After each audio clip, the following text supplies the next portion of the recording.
We're going to focus on risk management in this lesson.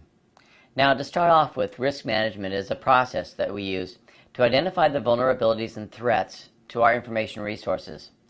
The results of the risk assessment is designed to help us in being able to decide what type of countermeasure we want to use, if any, to help reduce the risk to an acceptable level.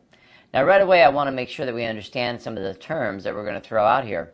When we talk about a vulnerability, we're talking about a weakness, hopefully a weakness we know about in some sort of control or in some sort of part of the information systems. And, you know, everything has a vulnerability. The threat is when something takes action against that vulnerability. We often talk about exploiting the vulnerability. Well, if the vulnerability is exploited, that's what the threat is. The threat is that somebody could do that. And our goal is to find out, can we reduce that threat? And knowing that we can't completely eliminate it, but we can get it down to a level that seems somewhat acceptable or tolerable by the company. Anyway, that's kind of the overall goal of what we're trying to do with risk management. Now, what we begin with is an understanding of what is an acceptable level of risk for that organization. In fact, knowing that ahead of time helps us in making decisions about how we're going to work with risk management, because this acceptability of risk is going to drive risk management efforts, which will include, of course, the future investments that we make into technologies. The goal with risk management, some of the things I should say are in there. I already said what the goal is, but risk management as a study includes the identifying, analyzing, evaluating, treating, monitoring, and communicating the impact of risk on IT processes. And that's, you know, the overall idea when we said we want to look for the threats and the vulnerabilities and, of course, the opportunities that somebody might actually carry out that threat. Now, the level of risk is an important aspect in risk management, and we need to know what that is first. There are many solutions that an organization can choose when it comes to deciding what is their acceptable level of risk. They might choose what we call risk avoidance, which means they'd rather not begin or implement a certain activity or process that might be risky. In other words, if the company says, well, you know, we've always wanted a web presence, we need a website, our customers saying we need one, and, you know, think about today's world, right? Somebody actually saying, I don't know, I really want a website. And they finally convince them, and they say, okay, now here's the risks. You've got this thing in the DMZ, and you know, and you just start going through the risks, and they look at you and they say, you know, I think it'd just be easier not to have one. They're going to avoid any activity that could cause that. The mitigation is our ability of lowering the probability or the impact of a risk by the use of appropriate controls, and that might be something they're willing to look at. Now, mitigation for the network world could be the discussion about the use of firewalls or intrusion detection, antivirus software, you know, things that can lower the probability of some of those risks of hackers or malware. If we're looking at you know, the infrastructure, and I made this mention before about your building, and we know that, you know, most every building is vulnerable to fire, and there are controls we could put in: sprinkler systems, fire extinguishers, smoke detectors, you know, things that help hopefully lower the impact of that risk by using these controls. So that's another option we have. We could also, and we could use the same building analogy, we could also do the transference of risk. That means we can share the risk that we have with partners or through insurance coverage or some other means.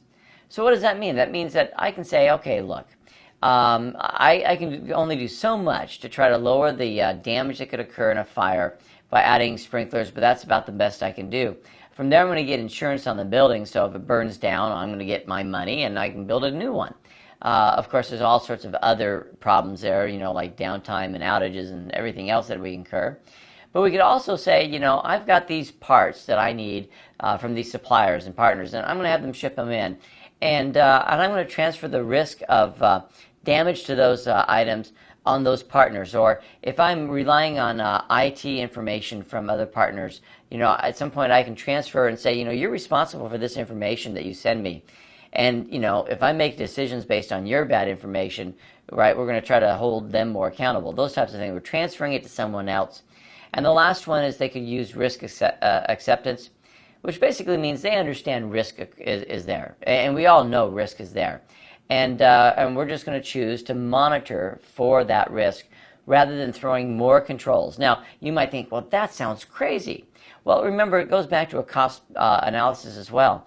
I don't want to spend $1 million on a really cool firewall technology that's going to save me from $10,000 of work to recreate the records that could get lost. You know, it's just, and I'm using outrageous numbers, I realize, but I'm just trying to make sure I get the points across as far as what these levels of risk can be. Now, as we look at the steps that we would go through to develop a risk management program, the first one, of course, is to establish the purpose of having a risk management program. That's the first step. Why are we doing this? Well, this reason for the program should be, something like reducing cost, maybe the cost of insurance, or to reduce the number of program-related injuries. Just knowing the purpose helps kind of set up the indicators, what we call the KPIs, the key performance indicators that we're going to use to evaluate risk. So, currently today, I'm getting still emails from this huge hacking scam where this database of records, I guess it's a company that manages a lot of records for many other little companies that I've done business with. And apparently all my email information has been stolen, and all these companies are now emailing me, and they're saying, hey, your email address and other personal information has probably been compromised. And I'm thinking, that's great. I'm really feeling good about this. All right. So what did I bring this up for?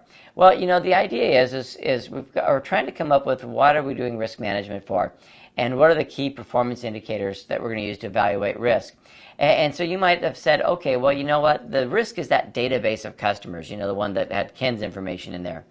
And so we have these indicators. So we're going to say, all right, so let's evaluate what the risk is. We have network accessibility, internet accessibility. All these different companies are connecting into this database. Apparently, it's like almost 20 different companies that use the same central corporation for handling a lot of their processing. And all of those would be things that I would look at as indicators to the risk. What would it take to make that more secure? Because now I got to worry about all those companies having access, and what happens if a hacker gets to one of those companies? Can they then get access to my information? Can they get in there directly? All of these are things that we look at. That's kind of the idea. We're establishing the first step, the reason for the program, and I'm just kind of throwing out ideas there that you might use as what it is we're trying to start initially with the evaluation. Because if I know what it is I'm trying to set up, basically the indicators you're going to use to be able to evaluate that risk. The next step is you want to assign responsibility for this plan, and that would involve assigning a person or a team of people that are going to be responsible for developing and evolving through this risk management program.